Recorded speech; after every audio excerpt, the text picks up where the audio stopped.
Well, howdy, folks, and welcome back to the farm. Today, we're going to continue our journey through the career of Stanley Kubrick, and we're going to start talking about the big one. Probably Kubrick's most well-known, most well-documented, most popular, and maybe most influential film of his career, which is strange because a lot of people don't regard it as his best film. Kubrick was always the filmmaker's filmmaker. He was never a darling of the audience. Like, say, Christopher Nolan, who seems to have the opposite relationship with critics and the audience, where the audiences generally like Nolan's movies, except Tenet, but critics generally do not. Well, they're usually okay with some movies. You know, for example, critics liked The Dark Knight, but they pretty much hated The Dark Knight Rises. But as I get older, and I continue to sort of mellow out and be more open to the fairy tale tone or the fairy tale genre, where things wrap up with a happy ending, as I lean in more to that area of life, perhaps coping with my mortality, I'm starting to appreciate movies like The Dark Knight Rises more than The Dark Knight, which I suppose you could argue is an objectively better film. It's not more realistic. Don't even start with that. The Dark Knight was the gritty one, the realistic one. No. Anyway, we're going to do a series of podcasts on Christopher Nolan, and especially the Batman trilogy, which I think was fascinating. And when you compare it to pretty much all other comic book movies, the Dark Knight trilogy was bizarre. And the reason why it was popular may not be what people think. And so Kubrick has the reverse relationship with critics and with audiences in the mid-70s. And so what that means is audiences are generally lukewarm on Stanley Kubrick. Don't quite know what to make of him. He's well known. The copycat murders that occurred in the UK after the release of A Clockwork Orange sort of put Kubrick on the map. And then Barry Lyndon swept the technical categories of the Academy Awards. And so Kubrick was known for making these long, ponderous, technically difficult, artsy, philosophical films that annoying people talked about all the time. I'm not going to mention any names, but I know people who are always talking about Stanley Kubrick. If you let them go on, they'll talk for hours. In fact, I know a guy who's going to talk about The Shining for at least 2 hours. And I think you know who that person is. So, what was Kubrick's initial plan? That's the first thing we'll talk about. I'm going to argue that Kubrick was sort of on the ropes artistically and in terms of his career, his relationship with the studio. They had spent quite a bit of money on Barry Lyndon, only to rack up a lot of accolades about the camera work and the costumes. But nobody liked the story. Nobody really liked the characters. Ryan O'Neal, the actor who was a very bizarre choice to play Barry Lyndon, was made fun of because of his strange, stilted performance. Kubrick was known as the fossil, the relic from the old studio system, who did his best work in the 60s. He was no match for a Scorsese or a Spielberg or a Coppola. And so in the late 1970s, Kubrick knew that he had to do something different. He had to show everybody who's boss again. So we're going to cover Kubrick's initial plan and the context of the development of The Shining. What was Kubrick trying to do? Why did he choose this Stephen King novel that he didn't even seem to really like. And he was going to use this as his home run to put himself back on top. We're going to talk about Stephen King's original book and how it differs from the movie, and the rift, the beef that started between Kubrick and King over The Shining. I find that really fascinating because, obviously, I have a huge amount of respect for both people in terms of their artistic prowess. So it's fascinating to see how they argue about who these characters are or what the story really means. We're going to talk about how Kubrick changed the book into what we recognize now as his film, and it's very different. And not only that, we're going to talk about all the weird drafts that it went through to show, well, I think it shows an almost desperation or confusion on Kubrick's part, because I don't think he really knew how to approach the story. I almost think that he picked it because he realized how difficult it would be to do well, to try to translate this psychological horror into a film without it becoming cartoonish. Well, some people could argue that it did become cartoonish, especially with the strange performances that Kubrick forced out of the actors. We're going to talk about casting and why Kubrick made the choices that he did. How did he land on Jack Nicholson? And why did he pick Shelley Duvall if he was going to spend the whole production berating her and complaining about the job she was doing? What was that about? We're going to talk a lot about the hotel itself, or at least the 5 sound stages at Elstree Studios in England, which is where the film was shot, mostly. And so the ballroom, the kitchen, the main lobby where Jack was typing, and even the snowy outdoor shots and the maze were actually shot on a soundstage in England. We'll talk about how much artificial snow they had to use, and about the interesting choices Stanley Kubrick made to make the actual hotel itself a character. How do you get the actual set to scare the audience without having, ghouls or demons painted on the walls or anything? I mean, it's kind of just supposed to be a hotel, but Kubrick made it this unsettling place, and part of that has to do with the layout, which, since it wasn't a real hotel, and the rooms were all separated onto different sound stages, Kubrick deliberately made them not fit together. If you were to watch the movie, and you were to try to make a map of the Overlook Hotel, you couldn't do it. And we'll talk about even the fact that Kubrick would have the patterns on the carpets reversed between shooting days, so it would be even more difficult to keep track of where everybody was. Then we'll go into the plot of The Shining, some details about the film, and how people generally see it.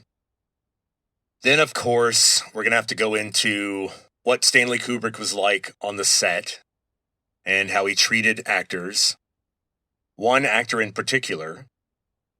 But he abused a lot of them.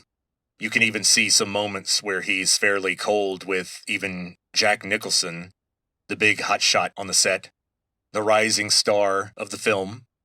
And we'll talk about, why did he act like that? What did that mean?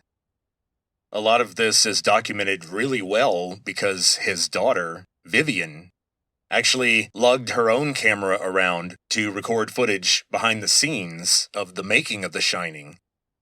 And that's where a lot of this information comes from. It's kind of cute because Vivian played the little girl who was Dr. Heywood Floyd's daughter that he FaceTimes from the space station near the beginning of 2001. But she's all grown up now, and we see her busily gathering footage for her documentary that will show how crazy her father is. Then we'll talk about the characters as they are portrayed in the film, and some disagreements about what's going on in the film.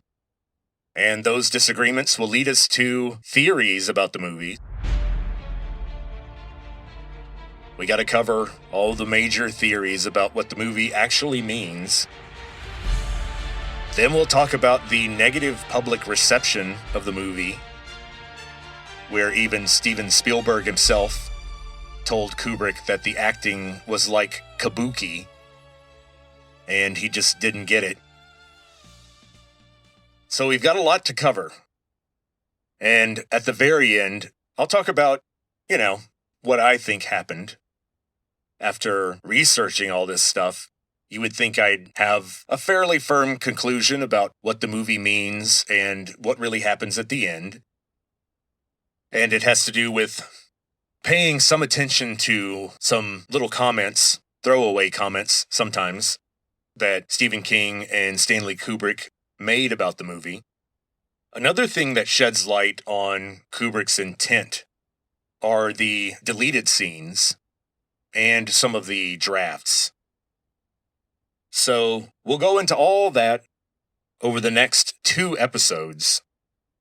And it's just because, like I said, The Shining is fascinating because of the behind-the-scenes conflicts, the lasting impression the actual movie made on culture afterward. It's fascinating to me how much people didn't like it or found it overwrought or boring. And it is a slow movie. What's interesting is it's a little slow even for 1980. After Jaws, and especially after Star Wars, the narrative pace of movies picked up quite a bit. And Kubrick was going to emulate that a little bit more in Full Metal Jacket, which is not nearly as much of a slow burn or a slow epic as his previous films. But that's going to have to be saved for later.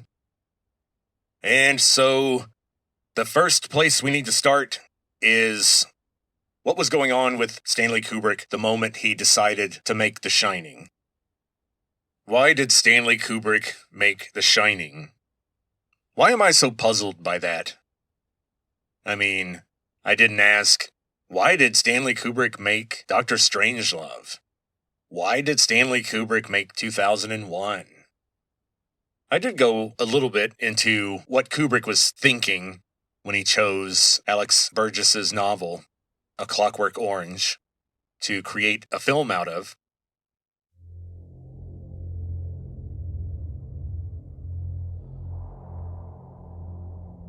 But I definitely ask that question about The Shining. Why did Stanley Kubrick make this?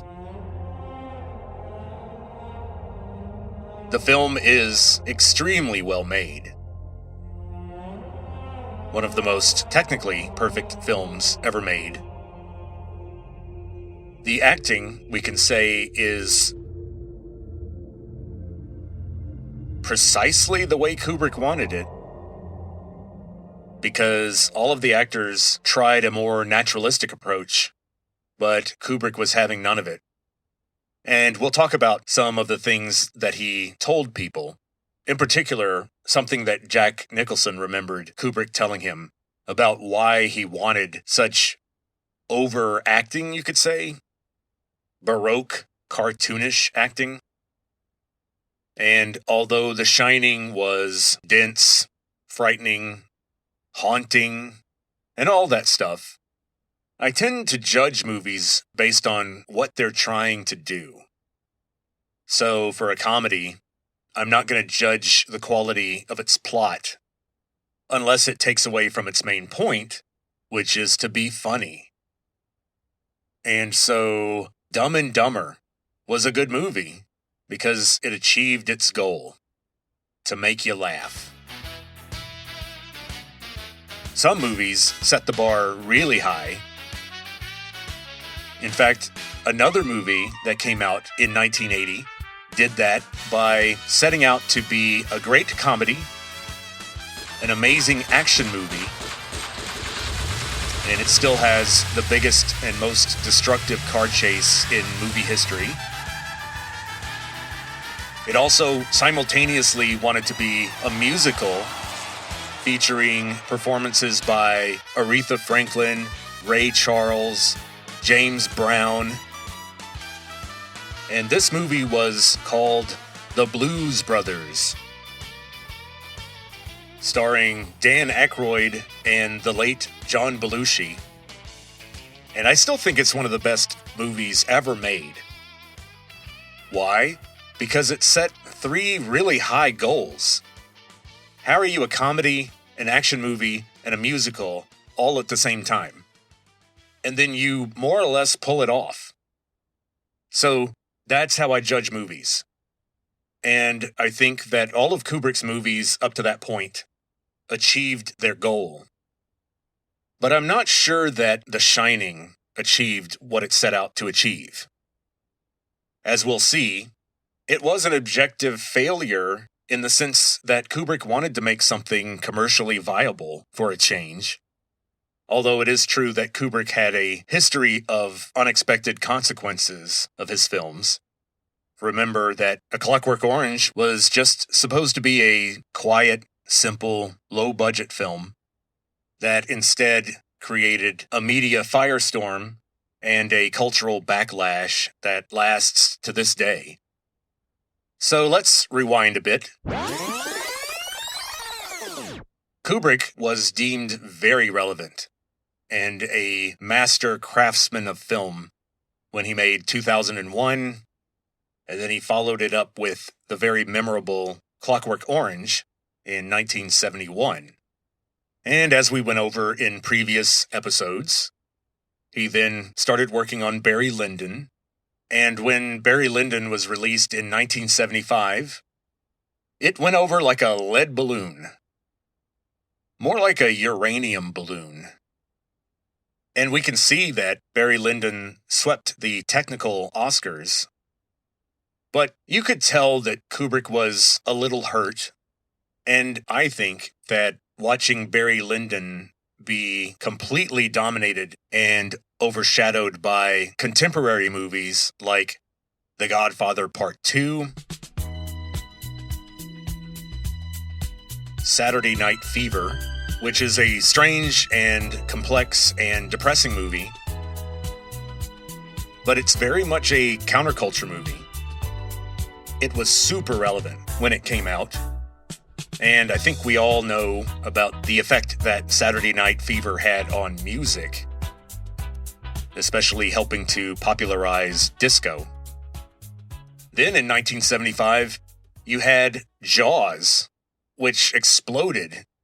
It was just a huge hit, and it was about 3 dudes hunting a shark, shot on an amazingly small budget by a brilliant young upstart named Steven Spielberg. Kubrick would recognize Spielberg's talent, and they would become friends in the 80s, especially after Spielberg had the courage to tell Kubrick that he didn't like The Shining. Kubrick saw in Spielberg a talented eye who would give it to him straight. And so The Shining was released in 1980. And as we all know, there was a big difference between the 1980s and the 1970s in terms of aesthetic choices, the subject matter people were interested in, the kind of acting and the kind of stories people wanted to see had changed. It had become much more seat of the pants, cinema verite, cheap film stocks, raw, unhinged acting performances. And so I think Kubrick knew that he was going to be stepping back into a strange world that had become even stranger after completely rejecting his last work that he had put everything into. You know, they say a good athlete leaves everything on the field. Well, Kubrick left everything on the set. The film set was his battlefield, as we'll see. So, I was a liberal arts major, so I'm not good at math or mathematical patterns, but we can see a pattern here. We had a Kubrick film in 1965. We had a Kubrick film in 1968. We had a Kubrick film in 1971. Barry Lyndon's weird. You could say the film was finished in 1974. So it's more or less still within the 3-year range. But then the space between Barry Lyndon and The Shining is a little over 5 years. And Kubrick didn't start production on The Shining in earnest until 1978, which is about the time you would expect it to be finished. So there's a delay here. So basically what I'm saying is The Shining is 2 years too late based on his earlier pattern. So what happened? Well, as we just said, he had become a legend among filmmakers. People in the industry really respected him, even though the bean counters at the studio did not like the risks that he took. But now he was on the ropes. Barry Lyndon was a failure by most standards. And we can continue to prove that by pointing out that most of my listeners, I'm sure, have not seen Barry Lyndon. And I don't blame them. If you're into photography or you're one of those movie people, then you do have to see it. But most people have seen The Shining. And so, even though The Shining tanked at the box office, it had staying power and cultural influence that probably exceeds his other movies, with maybe the exception of 2001. So, Kubrick was in a strange position. He wanted to show people that he was relevant, that he could do the new kinds of film, the new kinds of subjects. So, instead of some sort of science fiction or historical epic, he decided to go for a small, simple story. A husband and wife and their son staying in a haunted hotel. Why did Kubrick go with horror? Well, let's look at what else was coming out. We had movies like The Godfather Part 2 and Jaws and Saturday Night Fever. But we also had the Texas Chainsaw Massacre in 1974, a shoestring budget movie that did huge business. Same with Dawn of the Dead, which had come out before Clockwork Orange. And zombie movies were starting to change the film landscape. Then Carrie was a big hit in 1976. And so, both in the publishing industry and in the film industry, this new guy, Stephen King, was becoming a hot name. So Kubrick decided that it was time for him to make a big, high-concept genre movie that would tackle the subject matter that people wanted to see now, and it would be commercially viable, but also artistically and philosophically relevant.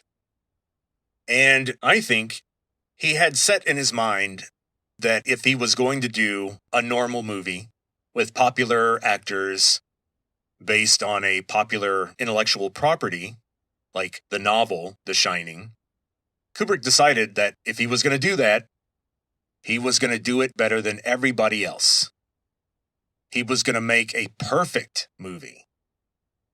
Now, you could argue, in a way, he pretty much achieved that in terms of how he captured the story he wanted to tell, or at least the story that he ended up wanting to tell at the end of this long and confusing process.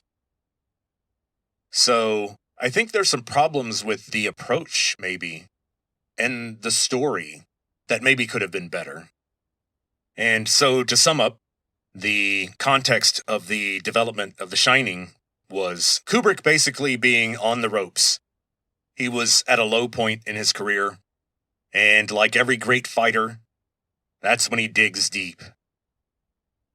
Now, we'll see that because Kubrick had selected some prominent actors, especially Jack Nicholson, who had actually starred in Easy Rider, that movie I mentioned before, as an example of the new kind of low-budget counterculture movie that was starting to dominate the screens. So I think it's interesting that Kubrick sort of did a if you can't beat 'em, join 'em thing. Because Nicholson had just been coming off the heels of another movie called One Flew Over the Cuckoo's Nest, based on a Ken Kesey novel, which is a very strange novel. I was forced to read it for a class, and it's definitely in the psychedelic genre, because a lot of the story is told not through Randall Patrick Murphy, but through a person suffering from schizophrenia. So Kubrick had his hot actor, and he had selected a Stephen King novel to produce into a film. And so, how did he choose The Shining? The Shining hadn't even been out very long. It was published in 1974, the same year Kubrick was slaving over Barry Lyndon. And so, how did Kubrick choose this weird novel about a possessed hotel and a boy with psychic powers? There's no politics, no Nietzsche. We have a family and some semblance of normal humans and normal human life. This is not Kubrick's normal material. I mean, child abuse and ghosts, alcoholism, and a building who somehow is possessed by a demon. We'll, of course, talk a lot about what the heck is really going on in this story.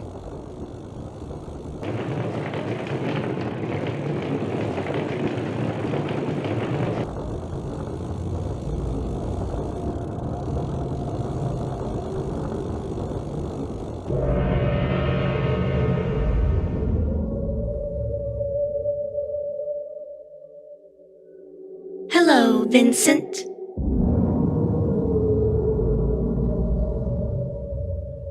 Come and podcast with us, Vincent.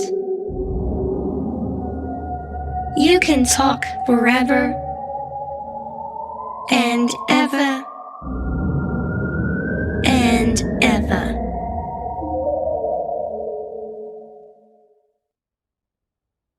All of Kubrick's movies were adapted from novels, or short stories, in the case of 2001 or Eyes Wide Shut.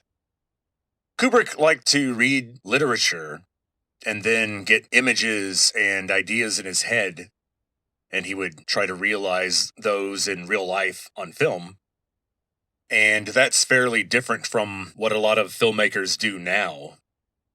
A lot of the filmmakers that came after Kubrick were more inspired by other older movies than literature. Martin Scorsese or Quentin Tarantino are great examples of people that tend to work from other cinematic work that came before them. Now, of course, Scorsese and Tarantino have both made films that were based on novels, but there's an element of recursion or cultural layering that happens with someone like Quentin Tarantino or Martin Scorsese. And a good example is at the very end, the next to the last shot of Goodfellas shows Joe Pesci pointing a gun at the camera and shooting several times. And we see the smoke of the gunpowder and the muzzle flash. And it's kind of weird and shocking because he's pointing a gun right in your face.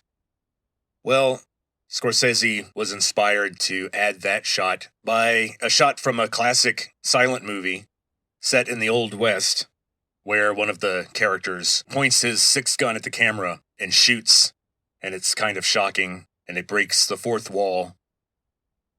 And then, of course, famously, Tarantino was heavily inspired by the blaxploitation cinema of the 1970s, and then the so-called spaghetti westerns, like The Good, the Bad, and the Ugly.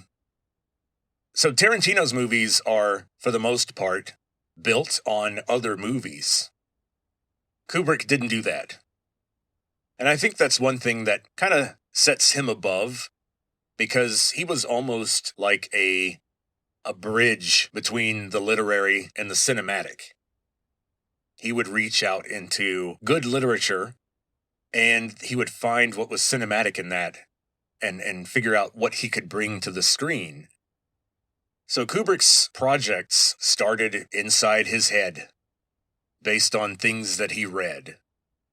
So it's kind of a different process from what you see with a lot of filmmakers now. Kubrick didn't go to parties. He sat around at home and read a lot and took notes. And so he started reading horror novels. And I have a suspicion that Kubrick doesn't like horror. And I think that because of the extreme changes that he made to The Shining, the actual lack of real horror in the movie, and then the fact that someone who was close to Kubrick during this period said that he would just start one horror novel after another and would eventually just put it down and never pick it back up. He was having a hard time finding something that caught his attention. And so Kubrick said that he noticed that he couldn't put The Shining down. He said he knew Stephen King was onto something because he just had to find out what happened next. Even though Kubrick, in a very snarky moment, said something about The Shining being, quote, not exactly a literary masterpiece, end quote.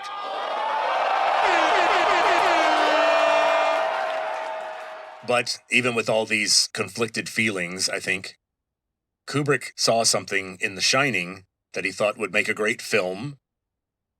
And it turns out that when Stephen King sold the rights to The Shining, the contract required that the studio allow Stephen King to write the first draft of the script. Well, by that point, Kubrick had already had someone else write a treatment of The Shining, a lady named Diane Johnson from UC Berkeley. And she wrote a book called The Shadow Knows that Kubrick really liked. And so he wanted to see what she would do with the story. Now, that is one more bit of evidence that I think that Kubrick approached this project with a lot less certainty and prescience than he normally did. He really seemed to be searching for the right way forward, until even after he turned in The Shining for distribution. In fact, Tom Cruise says that in the late 80s, he saw Stanley Kubrick working on some sort of alternate edit of The Shining, several years after it was already in the theaters. So, of course, Stephen King wrote the first draft of The Shining, the film, and it's not even certain that Stanley Kubrick ever read it, because he promptly wrote the second draft, which was completely different, in 1977. Kubrick's draft used a lot of the ideas that Diane Johnson had come up with, so Kubrick wrote to the Screenwriters Guild to make sure that Miss Johnson was given shared credit for the screenwriting. And it's interesting to see some of the notes that Kubrick made when working with people on the script. He does seem to use the Socratic method, and that's the way some people described his way of thinking about stories. He would ask a series of questions. So I think it's cool that one of the notes in the margins in Kubrick's handwriting was, "Why does Wendy love him?" And I think that points to something that I've been arguing for a while now, and that's that Kubrick hates Jack Torrance. Kubrick does not like that character. Kubrick thinks Jack Torrance is a bad and useless person, to some degree, where Stephen King is really wanting us to try to put ourselves in his shoes and experience some of his frustrations. I don't even think the starving artist angle or the, oh, woe is me, I want to write, but I can't pursue my dreams. I think Kubrick would say, yeah, tough dude, become a better writer or get a real job. One of the two.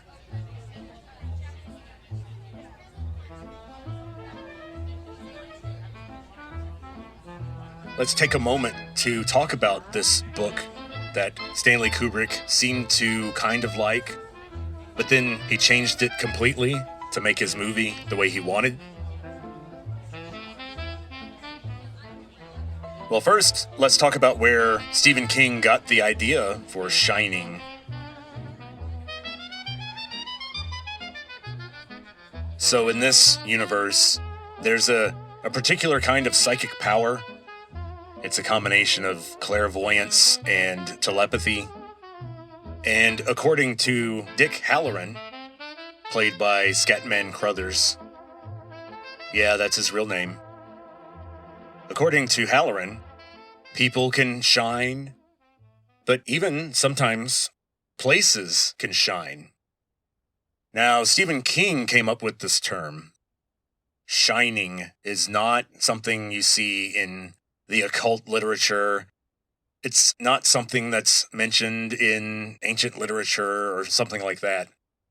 Shining is a term that Stephen King was inspired to create from a John Lennon song. There's a John Lennon song called Instant Karma. Instant karma's gonna get you. Gonna knock you right in the face.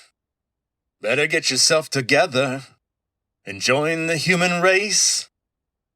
The song is about people facing instant karma, but then the chorus is a little more positive. And we all shine on like the moon and the stars and the sun. So, in the John Lennon song, shining doesn't mean anything like what it means in the Stephen King book. And I think that's a really cool word. I think Stephen King shows his talent with words and creativity there. What I love about it is, in the English language, to shine has almost nothing but positive connotations.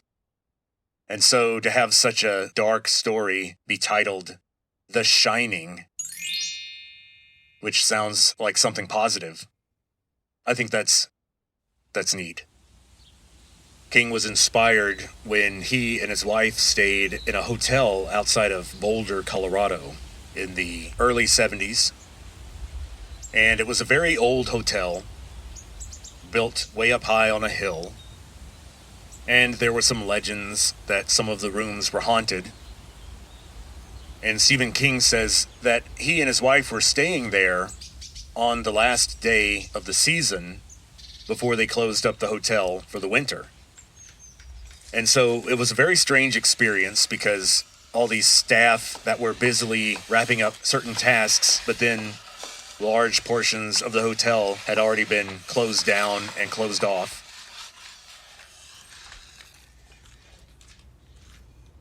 And at night, Stephen King would wander the halls, and he got creeped out. And that's when the idea of the story came to him. Now, this real old hotel was called the Stanley Hotel, which I think is ironic.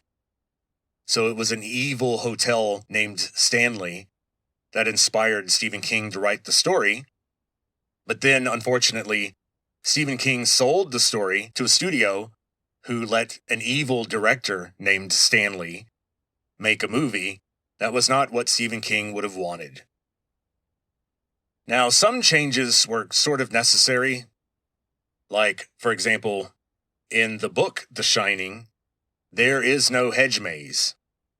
There's a topiary garden where hedges are cut into the shapes of various animals.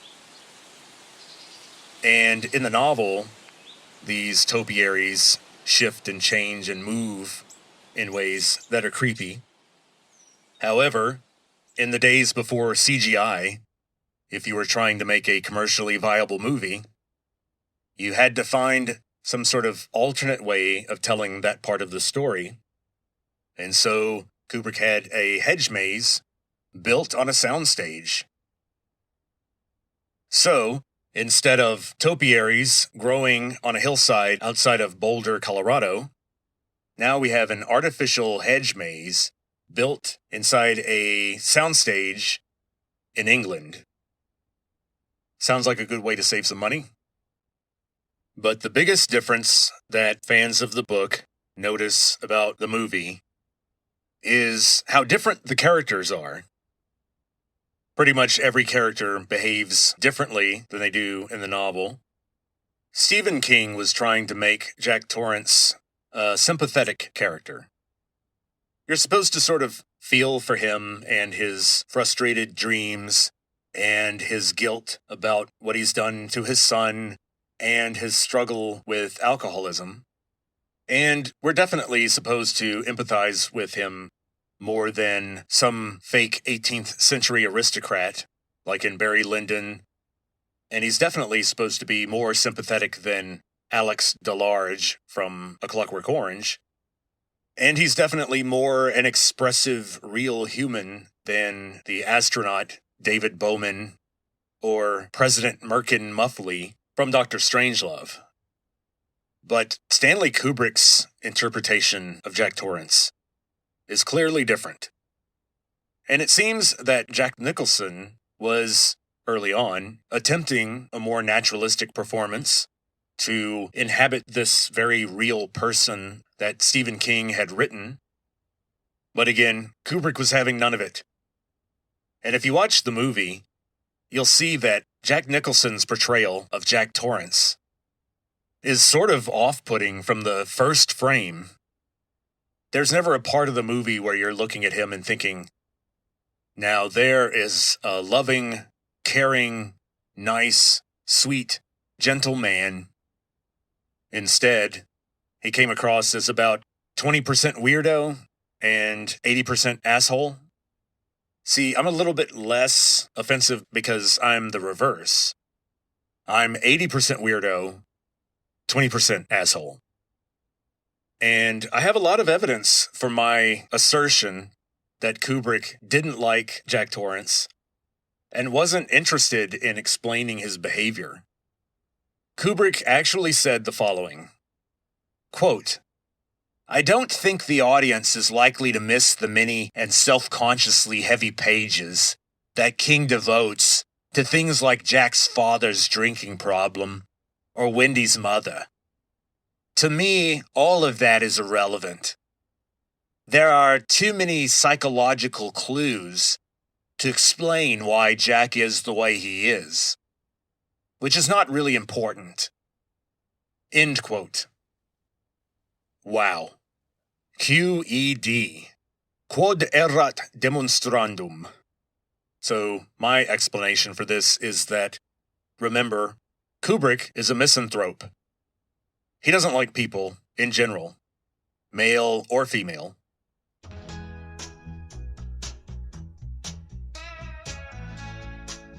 Stephen King is a boomer. So he sort of idolizes the anti-hero. The guy who is outside the system and living his authentic life. And sure, he's not perfect, but we have to see things from his point of view and sort of meet him where he is on his life journey. That's boomer talk. So Kubrick was from the very, very end of the greatest generation, being born in 1928. But he's kind of on the cusp. He's almost part of the silent generation, which consisted of people born between 1930 and 1945. Now, 1946, that's when the floodgates open. That starts the baby boom. So Kubrick was not a boomer. And I think that is important here. because Kubrick did not share Stephen King's love of the anti-hero. Remember, when Kubrick gave us an anti-hero, he gave us an anti-hero. He gave us Alex DeLarge, and he dared you to support him or think he's where society should go. He dared us to follow Alex DeLarge into the future. And so, to sum up, I think when Kubrick read The Shining, he wasn't thinking, oh wow, Jack sure has some troubles to unpack.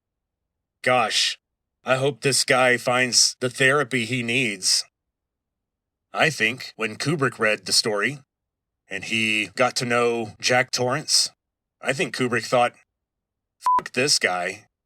He's a drunk. He's kind of a loser, chasing this dream and not getting a real job. And then, because of his lack of discipline and because of all his little frustrations, he ends up injuring his kid. So I think that's why Kubrick's Jack Torrance is not likable.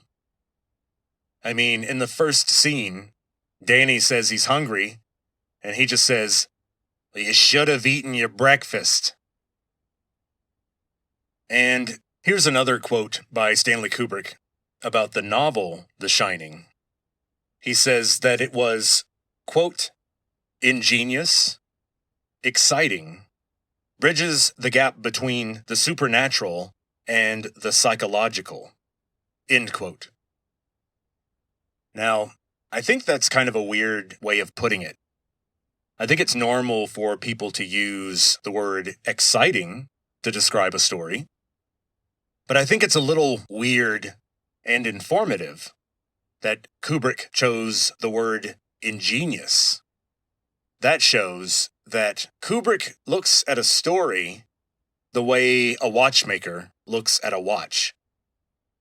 Even if they tried, they couldn't just see the shiny, smooth surfaces and how cool and steady the hands move and the stopwatch features. The whole time, he's thinking about the mechanism inside and how well that's put together. So Kubrick thinks of stories like machines. He thinks of movies like structures, where for Stephen King, there's a creative flow. There's a lack of structure. King goes where the characters take him. In Kubrick's world, the characters absolutely have to follow his extremely detailed script. And that's it. So Kubrick had a couple of fights with the studio right off the bat. By the late 1970s, Kubrick was pretty much an Englishman. He was a full-time resident of the UK, and he had no love for his old stomping grounds, the Bronx in New York. And so the idea of spending almost 2 years shooting somewhere on a location in the United States that would serve as some sort of stand-in for the Overlook Hotel, the evil hotel that Stephen King invented based on the real Stanley Hotel. And so the other evil Stanley Kubrick, had a fight on his hands because he wanted to shoot the movie in England. And it wouldn't be on any location. They were going to have to build all the rooms of this giant hotel, including an enormous set that would have the outdoor facade of the hotel, and then another set for the hedge maze, all shot at the famous, enormous Elstree Studios outside of London. Famously, one of the other movies that shot there close to the same time was The Empire Strikes Back. In fact, thanks to Star Wars, Elstree Studios had grown. There were 6 stages instead of 5 because George Lucas had funded the construction of a new soundstage to give them more room. So the bean counters relented, and Stanley Kubrick got his way, And then the production designers went to work with architectural drawings and decoration ideas to create the unique look of the Overlook Hotel. The other issue before shooting began was, of course, casting. There was no wish list for Danny Torrance. Kubrick did a very thorough search to find the best child actor that they could. As we all know, good child actors are kind of freaks of nature. It's not normal for a person to be able to have that kind of control over their facial expressions at such a young age. And we'll talk about the relationship that Kubrick developed with the kid that played Danny. He was one of the few people that Kubrick was fairly nice to.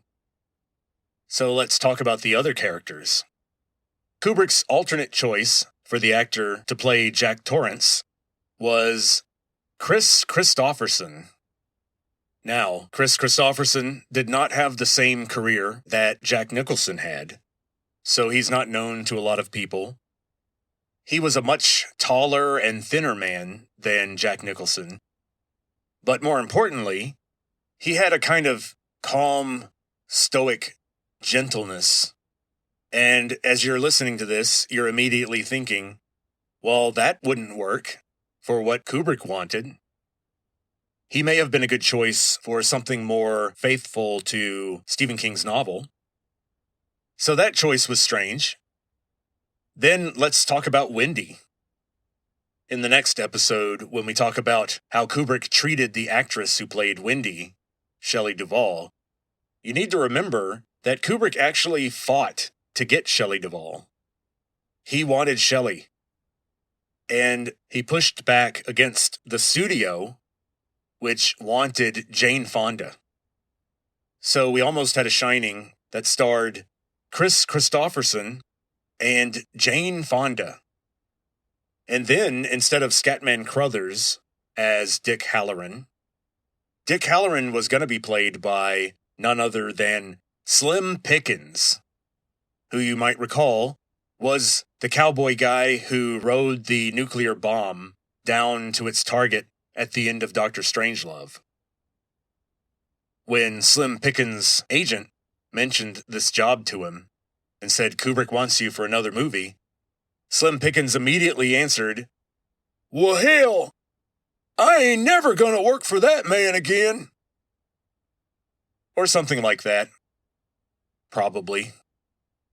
And the reason that Slim Pickens gave was the excessive number of takes. Too many takes. He didn't want to have to do the same thing 30 times. Every time. So he was done with it. And so Kubrick hired Scatman Crothers because he had to go with someone else who had a funny nickname. You can't go from Slim Pickens to someone else like John Taylor or Bill Samuelson or something like that. You got to go to Scatman. And so he hired Scatman, who I think is universally liked in this role. I don't think Slim Pickens would have done the same job.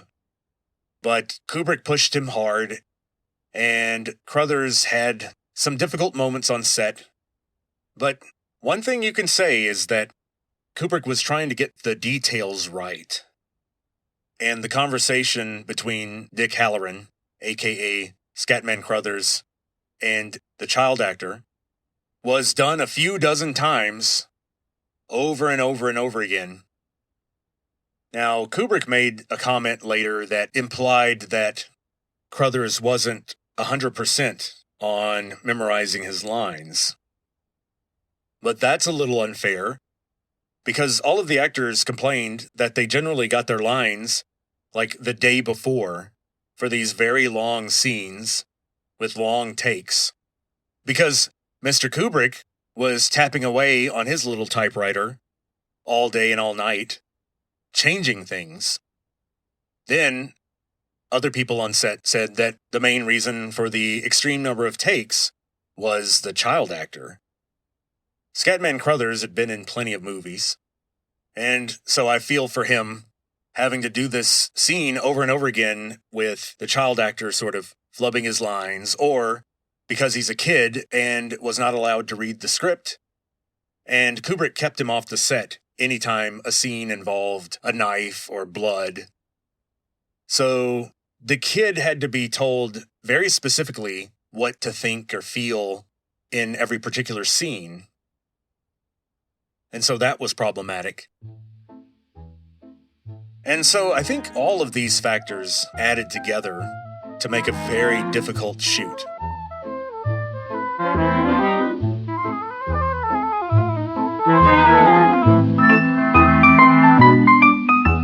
Shining with the light so bright, love that guides me through the night.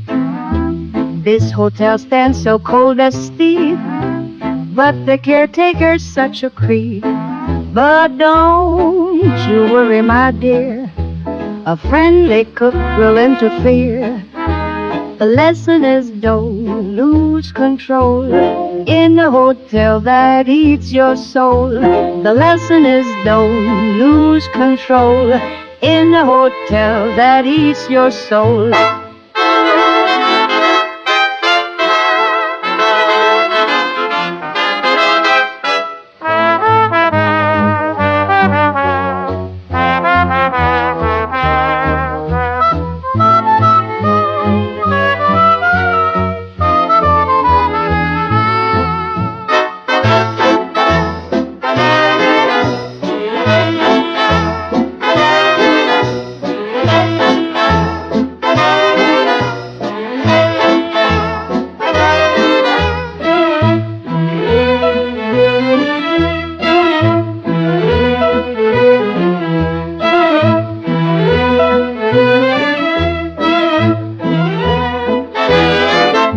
Windows glow with winter light, scared but there's no ghost in sight.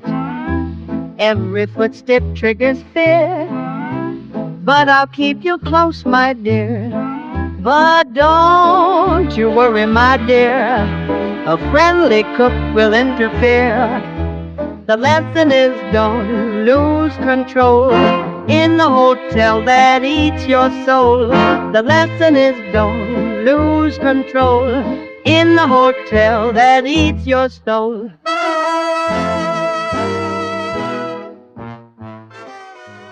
And that is where we will start with the next episode, Volume 5 of Why Stanley Kubrick. The next volume is going to be all about the actual shoot, all the stuff that happened during the shoot, and we'll talk about all of the tricks that Kubrick pulled to make the actual set a character. The Overlook Hotel is the main bad guy in this story, but Kubrick couldn't hire an actor for that role, so he was very, very particular about how these sets were constructed. And we'll talk a lot about that. And based on how much time we take up with that, we might get into public reception. And then, of course, we're going to devote a lot of time to the theories about the movie. Everything from the Holocaust to a faked moon landing to the genocide of the Native Americans in the Old West. But we'll cover all that in the next episode. And so, even though I don't think The Shining is Kubrick's best movie, it's definitely one of his most watchable. If you do want to check it out between this volume and the next volume, it would probably be really helpful. And I can say that it is worth watching, just to get all the references. But just bear in mind that it had just turned 1980, and Kubrick was still using the old Hollywood system formula for how to pace a movie. So it's not a fast pace, but in every other way, the movie looks a lot more modern than it is. It's a really advanced film stock, state-of-the-art cameras, including the novel use of the Steadicam harness device. So the movie looks like it could have been made in the 90s. It has that advantage. So, check that out because I'll be asking everyone to watch Full Metal Jacket eventually. And Full Metal Jacket was released in 1987. By 1987, the aesthetics of film had changed completely, and audiences were not tolerating old school pacing. So you'll see that Full Metal Jacket is a very fast-paced movie. But, wrong episode. That's coming a lot later. So next time, we'll talk about the construction of the Overlook set, and Stanley Kubrick's demeanor on the set, and some of the problems they had during the shoot. And so, we'll meet again for Volume 5 of Why Stanley Kubrick. So until then, talk to you later.